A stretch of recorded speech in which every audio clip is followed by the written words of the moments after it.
Hello बच्चों, आज हम देखेंगे पार्ट 5 हरित ऊर्जा की दिशा में। अपने दैनिक जीवन में हम विद्युत ऊर्जा का उपयोग अनेक स्थानों पर विभिन्न कार्यों के लिए करते हैं।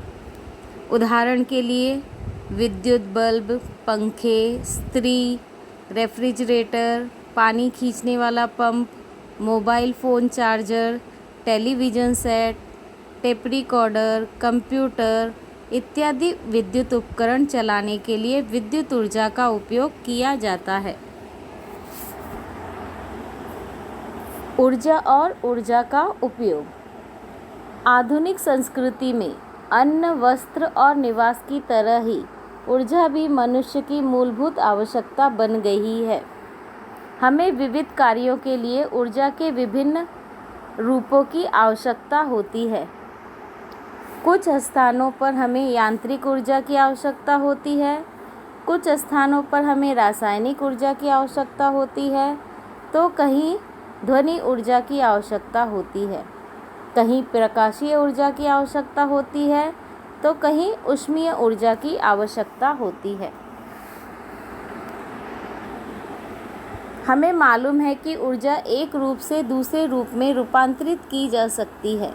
मनुष्य को आवश्यक ऊर्जा के विविध रूपों को प्राप्त करने के लिए विविध ऊर्जा स्रोतों का उपयोग किया जाता है। पिछली कक्षा में हमने ऊर्जा स्रोतों और उनसे संबंधित विविध संकल्पनाओं का अध्ययन किया है। विद्युत ऊर्जा निर्मित के लिए आज किन विविध ऊर्जा स्रोतों का उपयोग किया जाता है, उसके लिए किस पद्धति का उपयोग किया जाता है, इन प्रत्येक पद्धतियों में कौन सा वैज्ञानिक सिद्धांत उपयोग में लाया जाता है, इन ऊर्जा स्रोतों के उपयोग से लाभ या हानि क्या है, हरित ऊर्जा का क्या अर्थ है, इस विषय में हम जानकारी प्राप्त करेंगे। तो सबसे पहले अब हम देखेंगे विद्युत ऊर्जा की निर्मिति। अनेक विद्युत निर्मिती केंद्रों में विद्युत ऊर्जा तैयार करने के लिए माइकल फैराडे इस वैज्ञानिक द्वारा खोजे गए विद्युत चुंबकीय प्रेरण इस सिद्धांत का उपयोग किया जाता है। इस सिद्धांत के अनुसार विद्युत वाहक तार के आसपास का चुंबकीय क्षेत्र बदलने पर विद्युत वाहक तार में विभवांतर का निर्माण होता है। विद्युत वाहक तार के आसपास का चुंबकीय क्षेत्र दो प्रकार से बदला जा सकता है।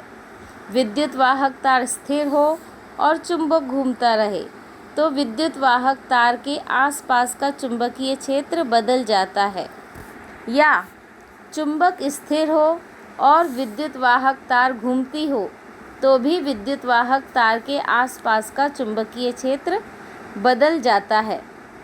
अर्थात इन दोनों ही तरीकों से विद्युत वाहक तार में विभवांतर का निर्माण होता है। इस सिद्धांत पर आधारित विद्युत निर्मित करने वाले यंत्र को विद्युत जनित्र कहते हैं।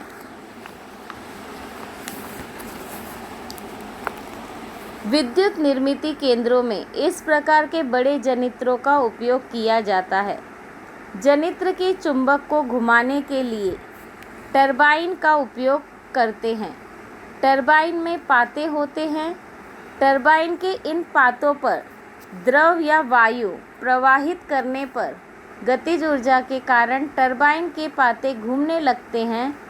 ये टरबाइन विद्युत जनित्र से जुड़े होते हैं, अतः जनित्र का चुंबक घूमने लगता है और विद्युत निर्मिती होती है।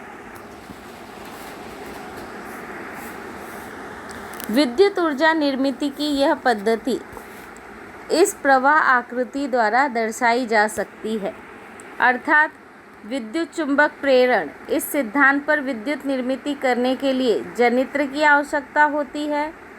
जनित्र को घुमाने के लिए टरबाइन की आवश्यकता होती है और टरबाइन घुमाने के लिए एक ऊर्जा स्रोत का उपयोग होता है।